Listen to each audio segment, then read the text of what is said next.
Вы ехали на велосипеде, да? Да, я ехал на велосипеде. Что потом произошло? Нет, я остановился, поднял руку, и сзади в меня влетел мотоциклист. Вот.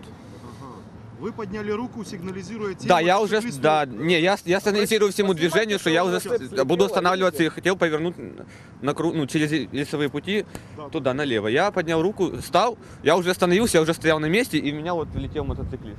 Мотоциклист этого не понял. И это произошло в секунды. Не понял до той степени, что он начал избивать этого человека. Он начал избивать этого человека. Мы подошли, потому что он начал его бить. Мы были против того, чтобы он его бил. Пусть выясняют по закону, но не надо бить. Ну, ехал во втором ряду. Решил он резко передо мной развернуться и через трамвайные путя проехать. Ну, я в переднее колесо, он сигнализировал вам, что вообще никак, вообще. Говорит, что... Никак. Вот стоял, где-то вот разделительная была, вот. Потом резко передо мной перестроился как-то и резко повернул. Я врезался. Велосипед вас подрезал? Да, в первом получается, я врезался в переднее колесо его и упал.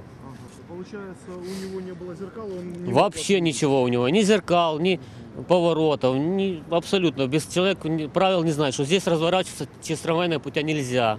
И вы ему пытались объяснить это, нет? Ну, пытался, как вот состояние эффекта, может быть, просто взял за кофту, например.